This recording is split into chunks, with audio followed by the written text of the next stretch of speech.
वहां पर एक दीना बाना नाम के चतुश्रेणी कर्मी थे और जिनके परिश्रम ने मानवर श्री काशीराम साहब को यह अवगत कराया कि परम पूज्य बाबा साहब भी इस भारत के संविधान के निर्माता हैं और वो अब इस दुनिया में 6 दिसंबर 1956 को जब चले गए तो उनकी जयंती, उनका जो है तो कार्यक्रम 6 दिसंबर 14 अप्रैल यह मनाने के लिए छुट्टियां होनी चाहिए और इसी के सिलसिले में लोग अपने बॉस से मिले थे। छुट्टी नहीं मिली। छुट्टी ना मिलने पर मानवर श्री काशीराम साहब से संपर्क किया जाता है और संपर्क जब होता है तो तब ये उनको जानकारी हुई। उन्होंने अपने बॉस से कहा, यद्यपि उस कार्यालय को हेड नहीं थे फिर भी अपने हेड से उन्होंने अनुनय विनय किया, लेकिन वो आज अम्बेडकर आज बास्टर्ड, यह शब्द जो है उनके बॉस ने उस समय कहा। निश्चित ही किसी भी व्यक्ति को यह शब्द जो है बहुत ही जो है कटीला, नुकीला, चुभीला हो सकता है। किसी भी व्यक्ति के नाम को लेकर अगर हम उसका अपमान करते हैं तो उसे जो है निश्चित रूप से अपमानित होना पड़ेगा और अपमानित यदि होता है तो यही अपमान जो है दीना भाना को ना अच्छा लगा, यही जो अपमान है मानवर श्री काशीराम साहब को अच्छा नहीं लगा। से पहले साहूकारों पूंजीपतियों की गुलामी इस देश में थी। हमको बाबा साहब ने वोट का तो अधिकार दे दिया, हमको बराबर रहने का अधिकार दे दिया, पढ़ने का अधिकार दे दिया, हम सबको सब कुछ दे दिया बाबा साहब ने। उसका अधिकार हमको अभी तक नहीं मिला। सिर्फ एक वोट का अधिकार हमको अभी तक, उसी का एक लाभ अभी तक हम लेते चले आ रहे हैं।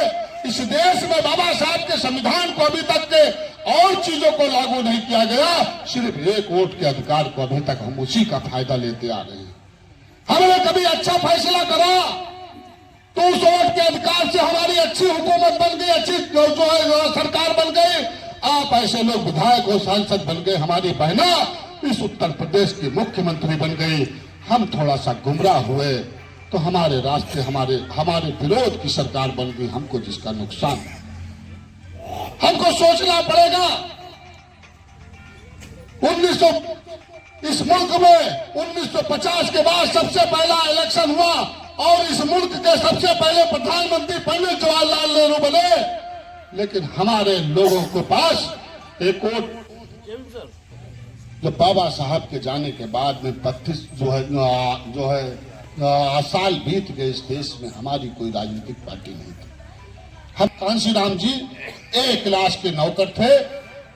दीना भाना लंबी बात हो जाएगी। उनके इंसिडेंट से बाबा साहब के जीवन को पढ़ा उन्होंने और घर परिवार त्याग दिया और हम सब गरीबों, कमजोरों, दलितों, शोषितों, मुसलमानों, पिछड़ों के लिए इस देश में एक राजनीतिक पार्टी DS बोल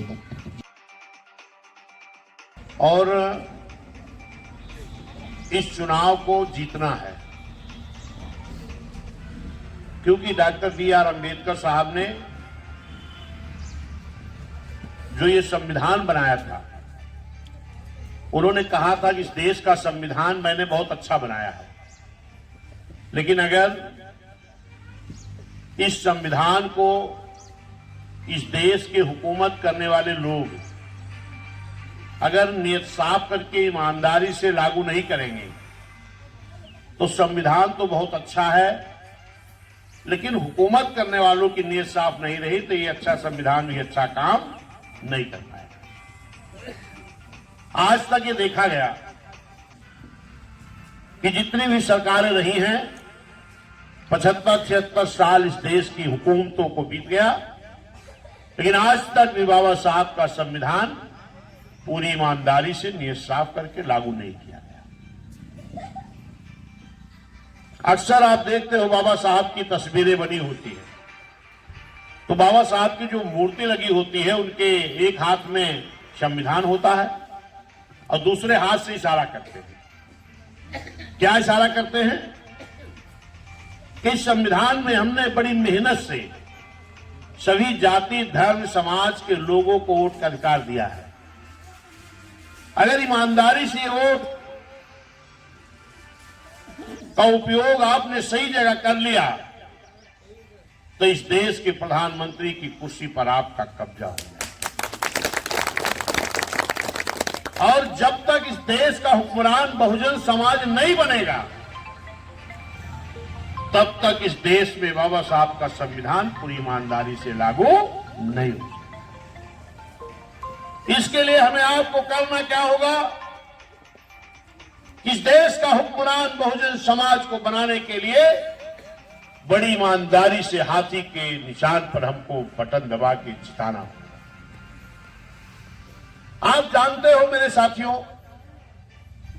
कि जिस दिन वोट पड़ता है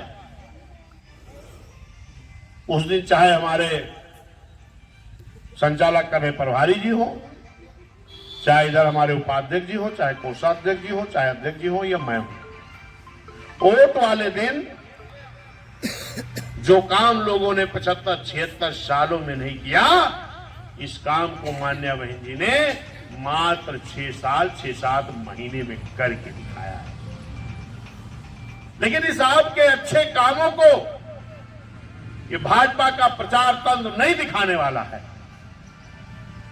आपको अपनी पार्टी की जो बहन जी ने काम किए हैं, इन कामों को आपको खुद जाके घरों में, मोहल्लों में, गांव में बताना पड़ेगा, तभी लोग आपकी बात को समझ पाएंगे। आपने देखा था कि बहन जी की सरकार में एक पद निकला था सफाई कर्मी का। क्या इसके पहले सफाई कर्मी का पद था? तो यह पद बहन जी ने क्यों निकाला? कारण यह रहा कि बहन जी ने देखा कि चाहे ब्राह्मण समाज हो, चाहे क्षत्रिय समाज हो, चाहे वैश्य समाज हो, चाहे मुस्लिम समाज हो, चाहे पिछड़ा समाज हो, चाहे SC/ST समाज हो, तमाम ऐसे गरीब परिवार रहे हैं कि जिनके घरों में आज ही कक्षा 5-8 से ज्यादा शिक्षा नहीं है। तो क्या उन गरीबों के घरों में सरकारी नौकरी नहीं जानी चाहिए क्या?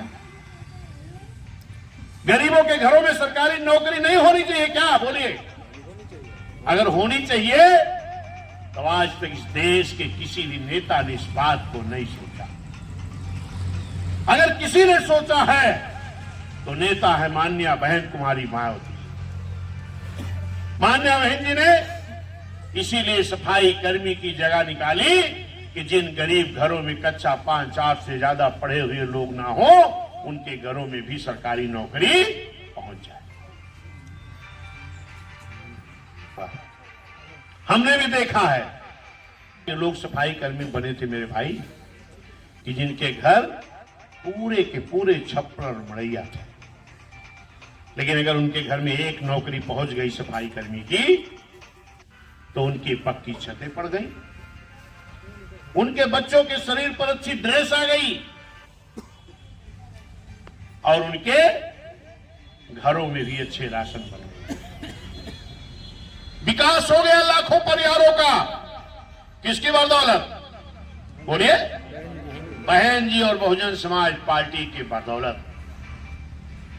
तो हमें सबको चाहिए ना कि बहुजन समाज पार्टी को मजबूत करें।